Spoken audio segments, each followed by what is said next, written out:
Alright, here goes. I don't know why I'm writing this out. Maybe it's to clear my head. Maybe it's because talking to someone face-to-face about this feels impossible. But I can't keep it bottled up anymore. My name's Thomas Reeves. I'm a detective in Boston. Been in law enforcement for over 20 years now. People say I've got a gift for seeing patterns, for picking up on the things most people miss. It's a skill that's earned me respect at work, but, ironically, it's the same skill that's making my personal life a living hell. You see, my wife Victoria, Tori to everyone who knows her, has been acting different. Suspicious. And believe me, when you spend years reading people, dissecting lies, and piecing together stories from scattered evidence, you know when something's off. It started small. Longer hours at work, business trips that didn't quite make sense, a sudden obsession with her appearance. Makeup every day, perfume I'd never smelled before, and clothes that didn't feel like her. And it wasn't just how she looked, it was how she acted. Distracted. Defensive. Her phone became practically glued to her hand. She'd smile at text messages but pull the screen away if I got too close. At first, I told myself I was overthinking it. I deal with liars and cheaters every day. Maybe my job was making me paranoid. But deep down, I knew better. Last night, it all came to a head. It was raining hard, one of those relentless Boston downpours where the gutters overflow and the city feels like it's drowning. Tori had been jittery all day, barely able to look me in the eye. Around 7 p.m., she walked into the living room dressed to kill, heels, a tight black dress, and makeup that screamed someone else. Big client meeting, she said, avoiding my gaze as she grabbed her coat. Client meeting? At 7 p.m.? In the middle of a storm. Her jaw tightened. It's important, Thomas. You wouldn't understand. I tried to keep my voice steady. Do you need me to drive you? Roads are a mess out there. No. She said it too quickly. I mean, I'll be fine. Don't wait up. I watched her leave, her heels clicking against the hardwood, and something inside me snapped. I wasn't letting this go. Here's something I haven't admitted to anyone. A few weeks ago, I installed a GPS tracker on her car. Call it an abuse of my skills, call it crossing a line, I don't care. I had to know. The little red on my phone told me she wasn't headed downtown where the financial offices were. Instead, she was driving towards Back Bay. I sat there in the dark living room, rain pounding against the windows, staring at that little red dot moving further away from me. My heart was hammering in my chest, but my hands were steady. I've cuffed murderers, walked into shootouts, and stood over bodies cold and lifeless. But this felt worse. I needed someone to talk to. Someone who could see through the mess of emotions clouding my judgment. So I called Grace Rodriguez, my closest colleague and one of the sharpest detectives I know. She picked up on the second ring. Reeves, you okay? It's late. I need to talk, Grace. It's personal. She paused for a beat. Meet me at Eddie's Diner in 20. Coffee's on me. I grabbed my coat, my phone still showing that blinking red sitting in Back Bay, and I stepped into the storm. I didn't know what I was going to find, but every instinct I had told me I wasn't going to like it. The rain hadn't let up by the time I pulled into the cracked parking lot of Eddie's Diner. The neon sign buzzed faintly, casting a pale glow on the puddles collecting near the entrance. It's one of those all-night spots where the coffee's burnt and the food's greasy, but no one judges you for showing up at midnight with a haunted look in your eyes. Grace was already there, sitting in a booth by the window. She had a mug of coffee in front of her, steam curling into the air, and her leather jacket was draped over the seat beside her. Grace Rodriguez isn't the type to mince words. She's sharp, practical, and has this way of staring at you that makes you spill your guts whether you want to or not. I slid into the seat across from her, my coat dripping rainwater onto the vinyl cushion. She gave me a long, searching look. Thomas, she said softly. You look like hell. Feels about right. She pushed the extra coffee mug across the table toward me. I wrapped my hands around it, hoping the heat would steady the tremor in my fingers. So, she said, leaning back. Tell me. I hesitated. Not because I didn't trust her. I trusted Grace with my life, but because saying it out loud made it real. Made me one of those guys, the ones who ignored all the signs until it was too late.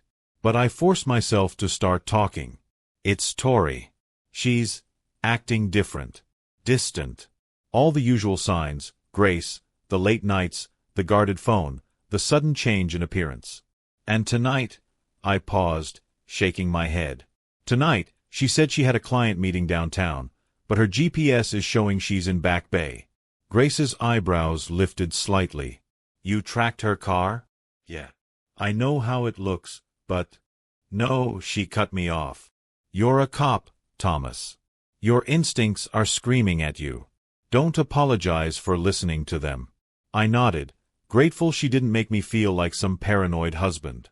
Do you know where in Back Bay? She asked. I pulled out my phone and slid it across the table. The red dot was still there, unmoving. Grace stared at it for a moment before handing it back. Looks like a residential area, she said. Not exactly the financial district. Nope. We sat there in silence for a minute, the sound of rain tapping against the diner window filling the space between us. Grace took a sip of her coffee before speaking again. What do you want to do, Thomas? Are you ready to know the truth, whatever it might be? I sighed, leaning back against the booth. I can't unsee it, Grace. If she's with someone else, I have to know. I can't keep pretending everything's fine. She nodded slowly. All right. Then we do this together. I'll follow you to Back Bay. I looked at her, surprised. You don't have to do that, Grace. This isn't your mess. You're my partner, Thomas. We've pulled each other out of worse situations than this. She wasn't wrong. Grace had saved my skin more times than I could count. And if I was being honest, the thought of confronting whatever was waiting in Back Bay alone made my stomach turn. We finished our coffee in silence. I paid the check, Grace didn't argue, and we walked out into the rain together. The drive to Back Bay felt like it took hours. My wipers struggled to keep up with the downpour, and the streets shimmered under the orange glow of the streetlights. Grace followed close behind me, her headlights cutting through the darkness like twin eyes watching over me. When we finally reached the location, I pulled to the curb, killing my engine. Grace parked a few car lengths behind me. Tori's car was there, parked in the driveway of a brownstone with ivy crawling up the sides. The house was dark, except for one window on the second floor where faint light spilled through the curtains. Grace walked up beside me, her hood pulled low over her face. You ready for this? She asked quietly. I nodded, though I wasn't sure if I was ready at all. We crossed the street together, our footsteps muffled by the rain. As we reached the edge of the driveway, Grace put a hand on my arm. Thomas, whatever happens in there, stay calm. Don't let this turn into something you'll regret. Her words hung heavy in the air as I stared at the light glowing from that second-floor window.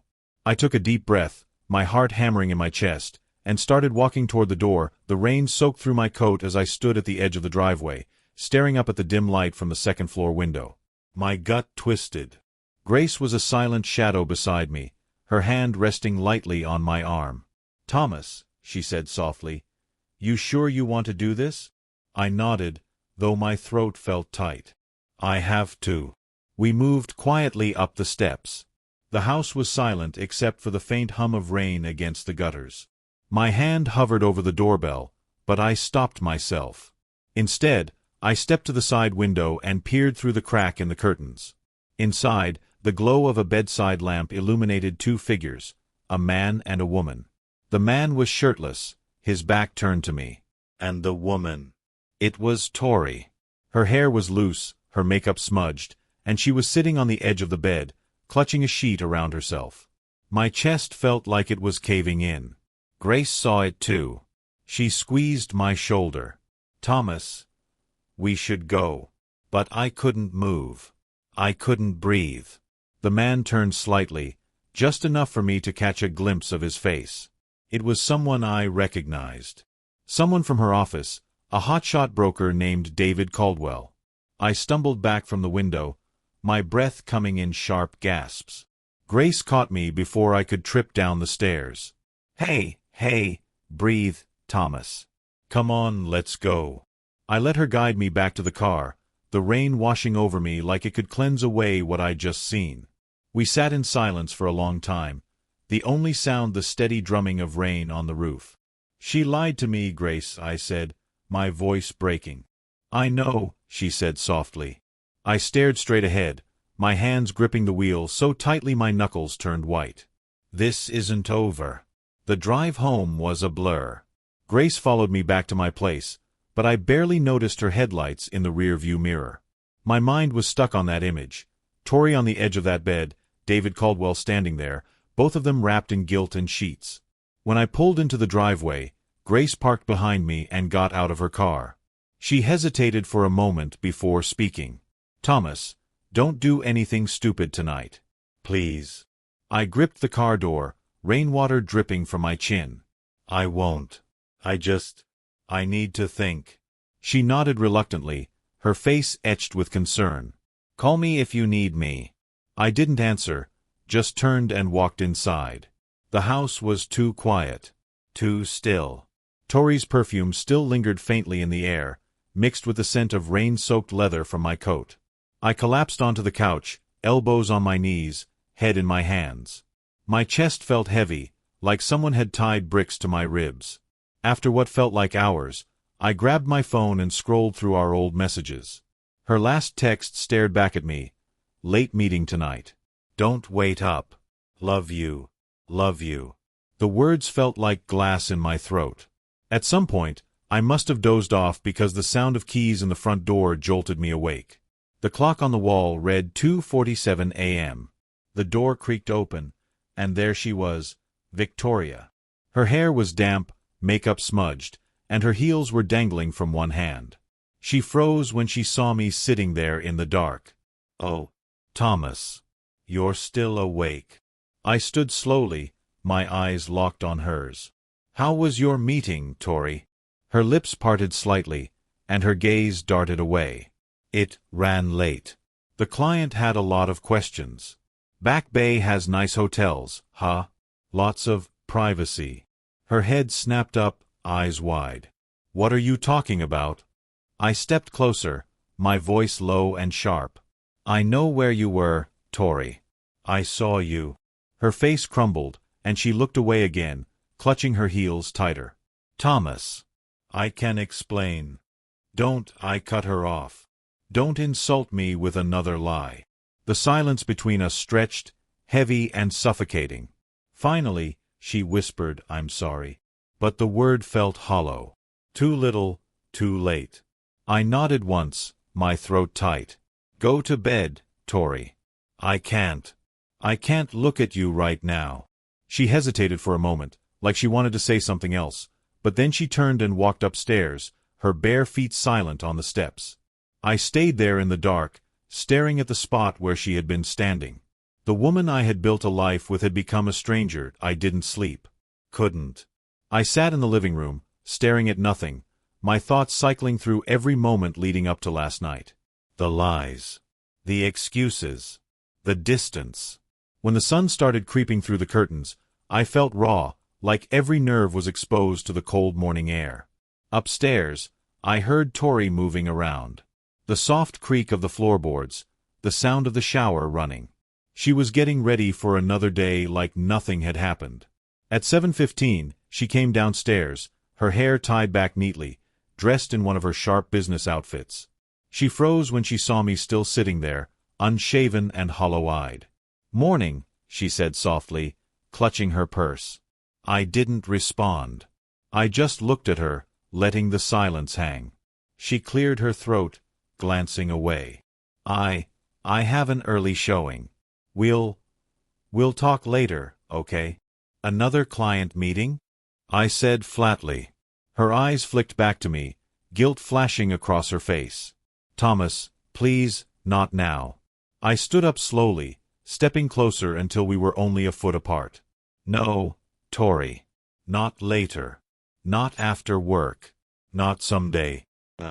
You owe me that much." She sighed heavily, her shoulders sagging. "I messed up, Thomas.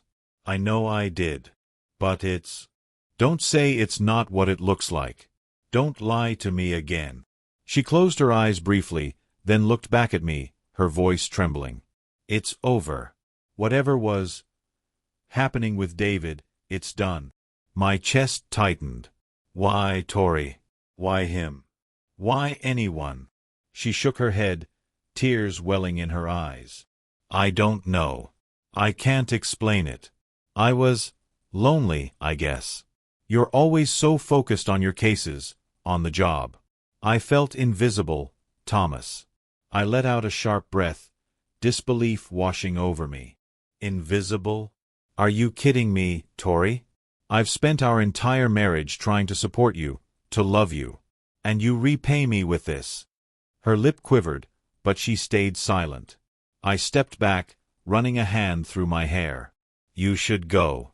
Go to your showing, your meeting, whatever it is. I can't look at you right now. She hesitated for a moment, like she wanted to say something, but then she turned and walked out the door. The moment it closed behind her, the house felt hollow. I sank back onto the couch, staring at the spot where she had been standing. This wasn't over. Not even close. The house was painfully quiet after Tori left.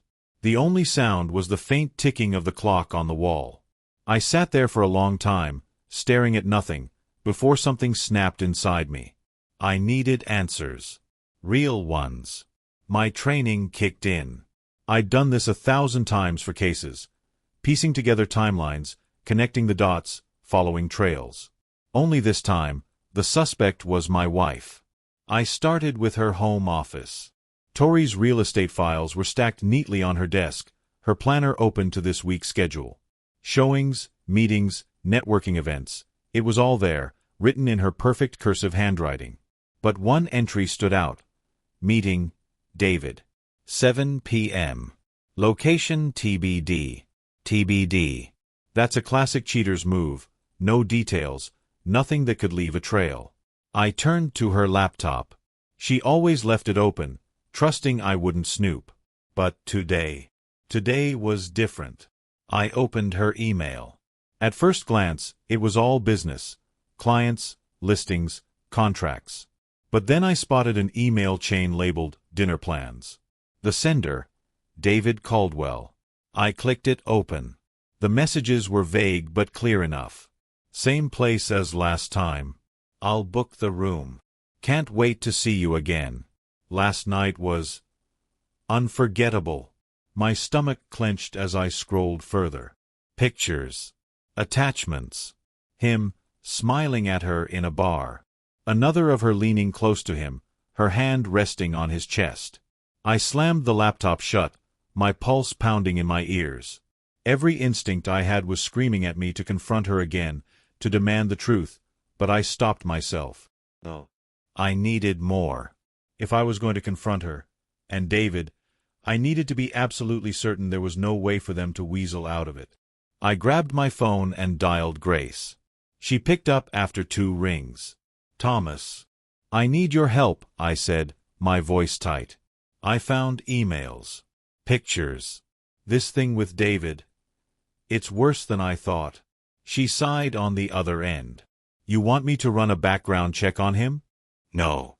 I want to know where he's staying. I need to see them together. I need proof. There was a pause before she said, All right. Give me a few hours. I'll text you the details. Thanks, Grace. I hung up and sat back, the weight of everything pressing down on me. Tori wasn't just lying. She was planning. And David? He was walking into a situation he wasn't prepared for. This wasn't just betrayal anymore. This was war. Grace came through quicker than I expected. My phone buzzed with a text around noon. David Caldwell, Westbridge Hotel, room 714. Checked in last night, booked for 3 more nights. Be careful, Thomas. The Westbridge. Upscale, discreet. The kind of place where businessmen held meetings they couldn't put on their calendars. I sat in my car outside the hotel for nearly an hour, watching people come and go. Business suits, expensive handbags, valet guys hustling in the rain. It was all so normal. Meanwhile, my world was falling apart. Finally, I stepped out and walked through the glass doors. The lobby smelled like lavender and money. Behind the front desk, a well-groomed kid with slicked-back hair gave me a polite smile. "Good afternoon, sir. How can I help you?" I flashed my badge.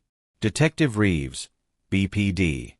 I need to speak with someone in room 714. His smile faltered, and he glanced nervously at a manager nearby, a tall guy in a navy suit who quickly stepped in. "Detective, is there an issue?" the manager asked, trying to sound confident but failing. "There might be. I need to speak with David Caldwell in room 714. Now." The manager hesitated, but one look at my face must have convinced him I wasn't playing games.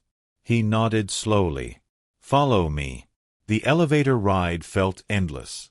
My reflection in the mirrored walls stared back at me, a man worn thin by suspicion, anger, and heartbreak.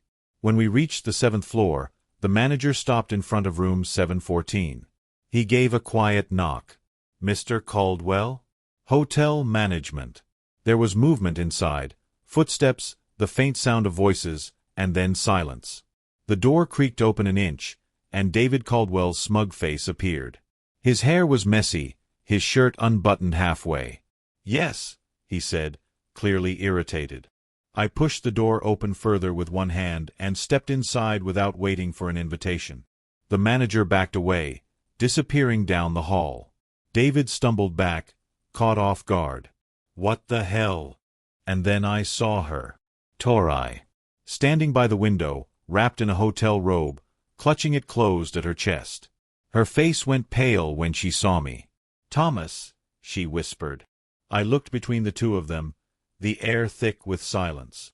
David had the nerve to smirk, running a hand through his hair like this was some kind of joke. "Detective Reeves, huh? You know, barging into a hotel room without a warrant." I grabbed him by the collar and shoved him against the wall. His smirk disappeared instantly. "You think this is funny, Caldwell? You think sneaking around with my wife is a game?" "Thomas, stop," Tori shouted, rushing toward me.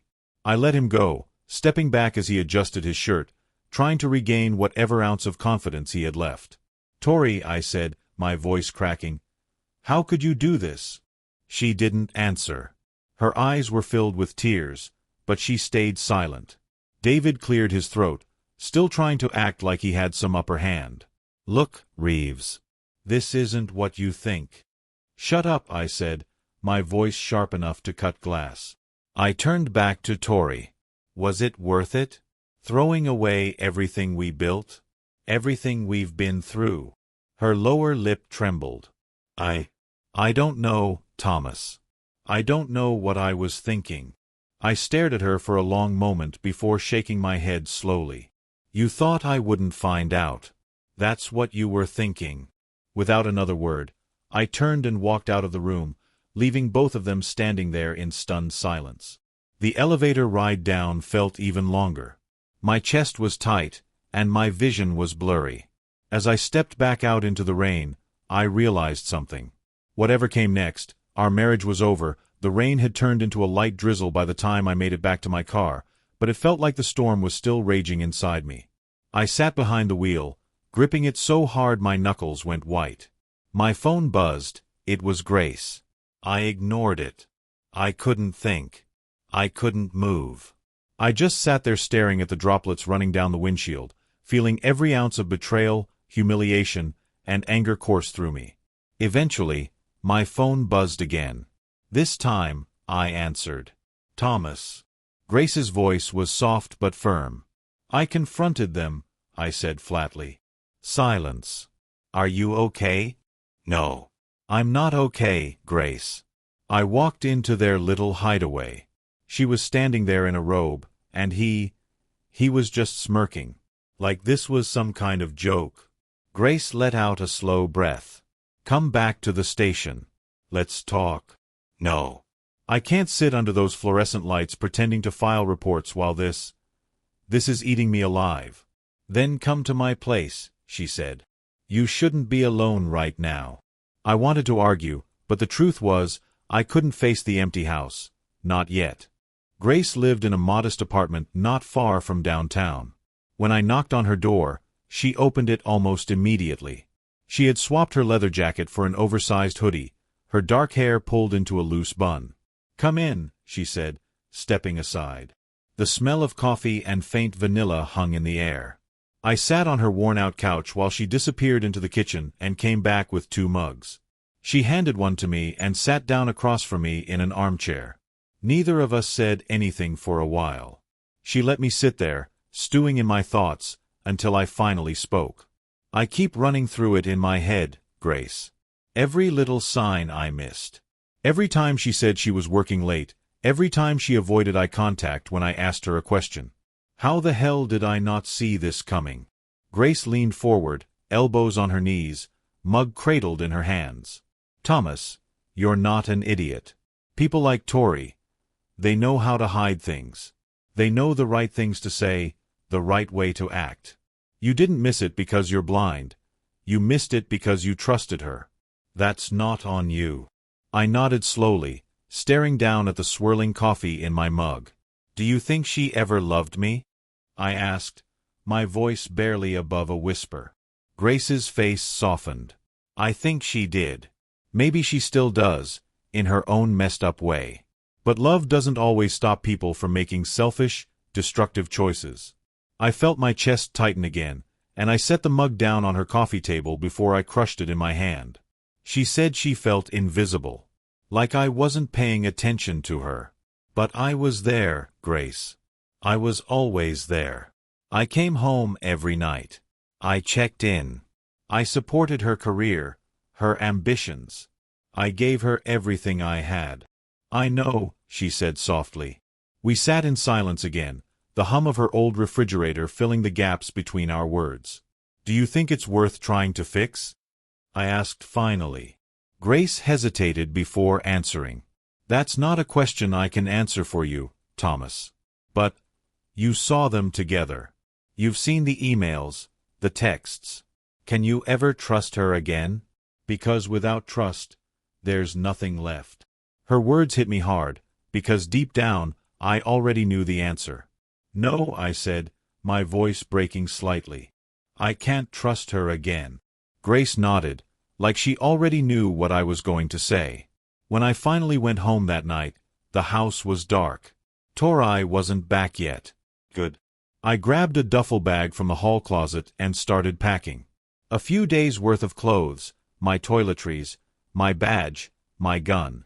As I moved through our bedroom, I caught sight of a framed photo on her nightstand. It was from our honeymoon in Cape Cod. We looked so happy, so unaware of what would come years later. I picked it up, stared at it for a moment, then set it face down. By the time I was zipping up the bag, I heard the sound of keys in the front door. "Thomas." Tori's voice echoed through the hallway. I stayed in the bedroom, waiting. A few seconds later, she appeared in the doorway. Her makeup was smeared, her hair damp from the rain. She looked small, weak. "You're leaving?" she asked, her voice trembling. "I can't be here, Tori. Not right now." She stepped forward, tears spilling down her cheeks. "Please, Thomas. Don't do this. We can fix this. I'll do anything. Counseling, therapy, whatever it takes. Just, please don't leave me." I shook my head, my jaw tight. "You made your choice, Tori. You made it when you lied to my face over and over. You made it when you went to that hotel with him. You made it every single time you chose him over me." Her shoulders shook as she sobbed, but I couldn't bring myself to comfort her. I grabbed my bag and walked past her, heading for the door. "Where are you going?" she choked out. "Somewhere I can breathe," I said without turning around. As I stepped out into the cold night air, the weight of everything hit me all at once. My marriage was over. The life I'd built with her was in ruins. But at least I had clarity. At least I had the truth. And sometimes, that's the only thing you can walk away with. I checked into a modest hotel on the outskirts of the city. Nothing fancy, just 4 walls, a bed, and a door that locked. The clerk at the front desk didn't ask questions, and I didn't offer answers. I dropped my bag on the floor and sank onto the bed, staring at the ceiling. The silence was deafening. I should have called Grace, let her know I was safe, but I couldn't bring myself to reach for my phone. Instead, I just lay there, replaying every moment in my head. The emails. The hotel room. Tori in that robe, David smirking like he'd won some kind of prize. Eventually, exhaustion took over, and I fell into a restless sleep. I woke up the next morning to sunlight creeping in through the thin hotel curtains. My phone was buzzing on the nightstand. Grace. I answered on the third ring. Thomas, she said, relief evident in her voice. Where are you? Hotel, I muttered. Needed space. She paused. I get it. Have you talked to her since last night? No. Another pause. Thomas, you can't stay in limbo forever. You've got to decide what comes next. What comes next, I said bitterly, is divorce papers. She didn't say anything right away, but I could hear her sigh through the phone. Okay, she said finally. What do you need from me? I don't know, Grace. I really don't. We sat in silence for a moment before she spoke again. Look, Thomas, come by the station. Take a case, work on something. Get your mind off this for a while. I let out a hollow laugh. You want me to focus on someone else's mess while mine's still smoldering? Yeah, she said firmly. I do. Because sitting in that hotel room staring at the walls isn't going to help you. You need a distraction, Thomas. Trust me. I rubbed my temples, the exhaustion and heartbreak clawing at me from every angle. All right. I'll swing by later. Good, she said softly. Hang in there, okay? I hung up and sat on the edge of the bed, staring down at my wedding ring. I twisted it off and held it in my palm, the small band of gold suddenly feeling impossibly heavy. Eventually, I slipped it into my pocket and stood up. The precinct was the same chaotic mess it always was. Phones ringing, officers arguing over reports, the hum of fluorescent lights flickering overhead. It was familiar, grounding, and yet I felt completely out of place. Grace spotted me as soon as I walked in. She crossed the bullpen and gave me a once-over. You look like hell, she said, handing me a cup of coffee. Feels about right, I replied, taking a sip. Come on, she said, nodding toward her desk. We sat across from each other, the noise of the station a steady backdrop. I pulled a case for you, she said, sliding a file across the desk. Missing person. College kid. Nothing too heavy, but enough to keep your head busy. I opened the folder and scanned the details. A 20-year-old student, last seen leaving his dorm 2 nights ago. Standard stuff. Thanks, Grace. She hesitated before speaking again. You know, you don't have to go back to the house if you're not ready. You can crash at my place if you want. I looked up at her, searching her face for any hidden meaning. But Grace wasn't like that. She was just being a friend. I'll keep that in mind, I said. She nodded, then stood up. All right. Get to work, detective. I forced a half-smile as she walked away, leaving me with the file and my thoughts. Hours passed as I dove into the case. Interviews, camera footage, phone records. It was routine, but it was a lifeline. For a while, I was able to shut out the noise in my head and focus on something other than Tori. But eventually, the quiet moments crept back in. During a break, I found myself scrolling through old photos on my phone. Pictures of us on vacations, at family dinners, her laughing at some stupid joke I'd told. In every single one, we looked happy. Solid. Like nothing could break us. It felt like another lifetime. The sound of my phone vibrating pulled me out of it. It was Tori. I stared at the screen, her name glowing back at me, before finally answering. Thomas. Please don't hang up. Her voice was small, shaky. I'm not hanging up, I said flatly. I'm so sorry, she whispered. I know that doesn't fix anything, but I need you to know how sorry I am. I don't even know who I am anymore. I closed my eyes, pinching the bridge of my nose. Tori, do you love him? She paused, just for a second, but it was enough. No, she said softly. I don't. It was never about love. It was stupid, selfish, and I hate myself for it. I swallowed hard, forcing the lump down my throat. But you still chose him, I said. over and over again. "I know," she said, her voice cracking. "I know." We sat in silence for a long moment, both of us breathing into the phone, neither of us knowing what to say next. "I'm staying at a hotel," I said finally. "I'll send someone by for my things." "Thomas, please don't do this." "It's already done, Tori." I hung up before she could respond. The sound of the dial tone felt final, like a door slamming shut. I leaned back in my chair, staring at the ceiling, and let out a breath I felt like I'd been holding for weeks. This was the beginning of the end. The next morning, I showed up at the house. Not to talk. Not to argue. Just to pack up what was mine. Tori wasn't there. Good. I didn't want to see her face. I moved through the house with mechanical precision, throwing clothes into a duffel bag, grabbing my old books, my tools, and the small things that were undeniably mine. In our bedroom closet, I spotted a shoebox tucked away on the top shelf. It wasn't mine. I pulled it down, my stomach twisting, and opened it. Inside were little keepsakes, a cufflink, a folded dinner receipt, a hotel keycard. At the bottom was a handwritten note. "Last night was unforgettable. Can't wait for next time. D." My hands started shaking. I dropped the box on the floor, the contents scattering across the carpet. This wasn't just a fling. It wasn't some stupid mistake. It was a pattern. A deliberate choice. The sound of the front door opening snapped me out of it. "Thomas." Tori's voice echoed down the hallway. I stood there, staring at the mess of evidence at my feet, the anger boiling over. She stepped into the doorway and froze. Her eyes went to the scattered contents on the floor, and her face crumbled. "Thomas." "I didn't." "Stop," I said sharply.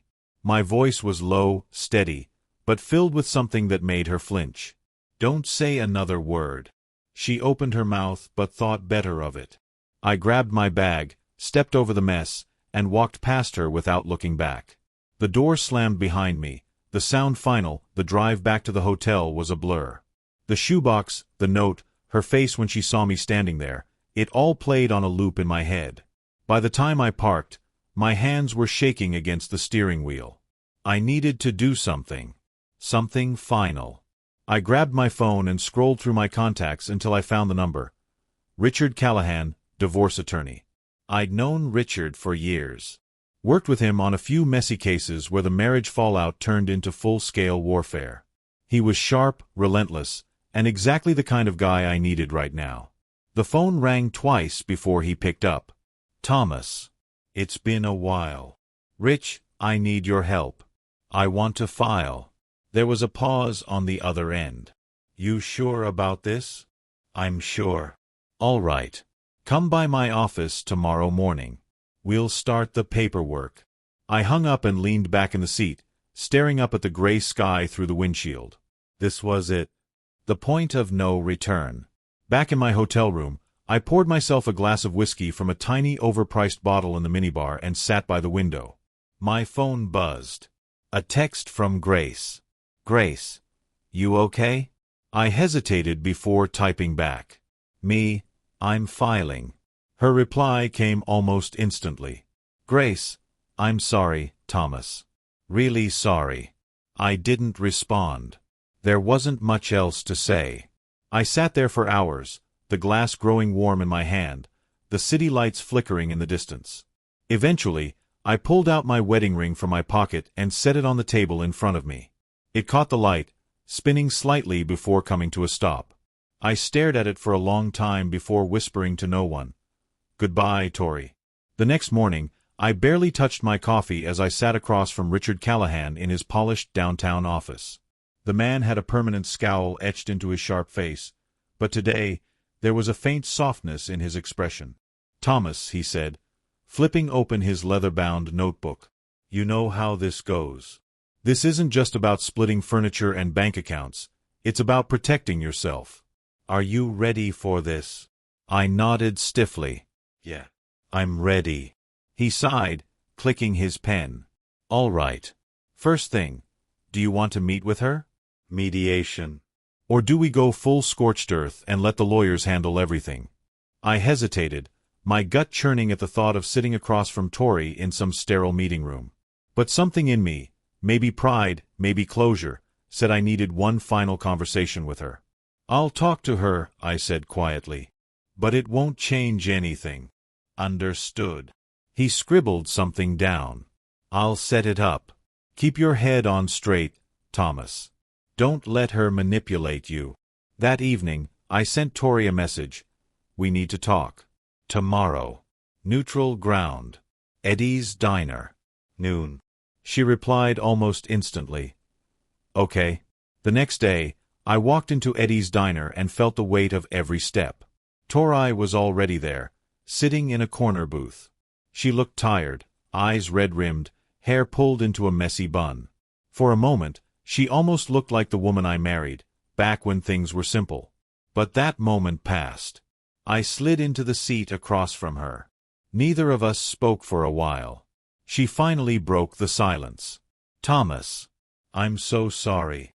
I held up a hand, stopping her. Don't say it again. It doesn't change anything." She nodded, biting her lower lip. "Why did you agree to meet me, Thomas?" "Because I need to say this face to face," I said, keeping my voice steady. "I'm filing for divorce, Tori. I've already started the process." Her face crumbled. Tears welled in her eyes, but she didn't let them fall. "I deserve that," she whispered. "No," I said sharply. "You don't deserve me being here, sitting across from you, giving you the courtesy of a final conversation. But I'm doing it because I need to walk away with my head held high." She covered her mouth with her hand, a soft sob escaping before she could stop it. "I loved you, Tori. I gave you everything I had. And you threw it away for him.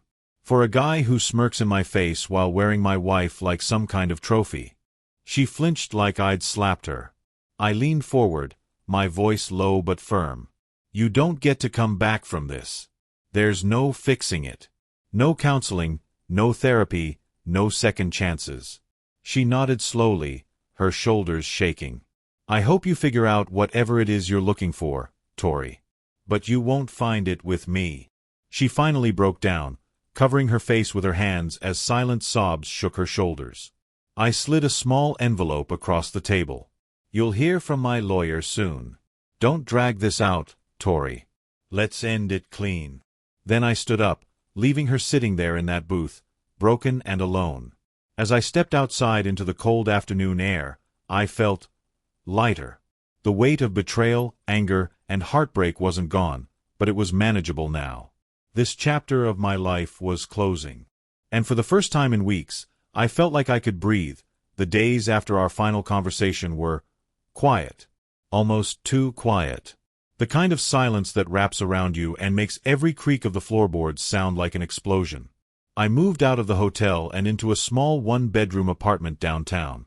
Nothing fancy, but it was mine. A mattress on the floor, boxes stacked in the corner, and a coffee maker I barely knew how to use. The divorce papers were filed. Tori signed them without protest. No arguments about splitting assets, no attempts at dragging things out. Just a clean break. Part of me had hoped she'd fight, that she'd try to fix what was broken, but she didn't. Maybe that hurt more than anything else. One night, Grace stopped by with takeout and a six-pack. She walked in, took one look at the empty boxes and the folding chair I'd been using as a dining table, and shook her head. "This place looks like a crime scene, Thomas." "It's temporary," I said, cracking open a beer. She raised an eyebrow. "You've been saying that for 3 weeks." I shrugged, sinking into the folding chair. Grace plopped down on a stack of boxes and handed me a container of lo mein. For a while, we ate in silence. The TV buzzed faintly in the background, a rerun of some old detective show neither of us was paying attention to. "You know," she said eventually, twirling noodles around her fork, "you're allowed to feel something other than anger." I glanced at her. "What do you mean?" "You've been holding on to this fury, Thomas. And I get it, I'd be furious too. But at some point, you've got to let yourself grieve. You didn't just lose a wife. You lost the future you thought you were going to have." Her words hit hard because she was right. I'd been so focused on the betrayal, on the rage and humiliation, that I hadn't let myself just mourn. I set down my beer and rubbed my face with both hands. I don't know how to do that, Grace. I don't know how to let it go. She leaned forward, her voice softer now. You start by realizing it's not your fault. She made her choices, Thomas. You didn't push her into his arms. That's on her. I nodded slowly, but the knot in my chest wouldn't loosen. The next morning, I found myself parked outside our old house. I don't even remember deciding to drive there. It was muscle memory, I guess. Tori's car was in the driveway, but I didn't go inside. Instead, I sat there, staring at the house, the place where we built our life together, where I thought we were happy. The curtain shifted slightly upstairs, and I saw her silhouette. She was watching me. For a brief moment, I thought about getting out, walking up to the door, and, what? Asking her why one more time. Asking if she missed me. Asking if she regretted it. No. Instead, I put the car in drive and pulled away without looking back. That night, I sat on the floor of my apartment, my back against the wall, the lights dimmed. In my hand was my wedding ring. I turned it over and over between my fingers before finally placing it in an old cigar box. I closed the lid, stood up, and walked over to the window. The city lights glimmered below, and for the first time in months, I felt something close to peace. The worst was behind me. Now, I just had to figure out how to start over. A week passed. The days started to blend together. Work, takeout dinners, and long, quiet nights in my bare apartment. One evening, as I sorted through paperwork, my phone buzzed with an unknown number. I almost let it go to voicemail but picked up at the last second. Hello, Thomas. It's Tori. My grip on the phone tightened. What do you want, Tori? There was a long pause, her voice barely above a whisper. I wanted to say goodbye. Properly. I closed my eyes, exhaling slowly. We already said our goodbyes. I know, she said, her voice cracking. But I needed you to hear it one last time. I'm sorry, Thomas. For everything. I messed up, and I'll regret it for the rest of my life. I didn't respond. What could I say that hadn't already been said?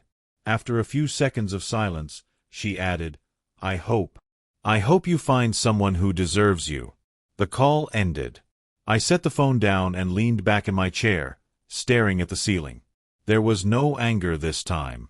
No rage. Just silence. And for the first time, it didn't feel unbearable. The finality of Tori's call hung over me for days. Her voice echoed in the quiet moments, but there wasn't anger anymore. No boiling rage, no sharp edges, just a dull ache that felt manageable. One evening, after a long shift, Grace met me at Eddie's diner. Same corner booth, same burnt coffee. You look better, she said, studying me over her mug. Do I? I asked, managing a small smile. She nodded. Yeah, you do. We sat in comfortable silence for a moment before she spoke again. What's next for you, Thomas? You can't keep living in that empty apartment, eating takeout every night. I shrugged. One day at a time, I guess. I'm not looking too far ahead anymore. She smiled faintly. That's a start. A few weeks later, I packed up the last of my things from the apartment and moved into a small townhouse closer to the precinct. It wasn't much, but it was mine. I hung up a few photos, ones without her in them. Ones of me, my father, a few snapshots from the precinct over the years. One evening, I found myself sitting on the small balcony, sipping a beer as the sun set over the city skyline. For the first time in a long while, I felt okay. Not great. Not healed. Just okay. And that was enough. My phone buzzed, a text from Grace. Grace, dinner tomorrow? No work talk, promise. I smiled faintly and typed back. Me, sounds good. Thanks, Grace. I leaned back in the chair, closed my eyes, and let the evening breeze wash over me. Life wasn't fixed. The scars were still there, and they probably always would be. But I was still here. Still breathing. Still standing. And for now, that was enough.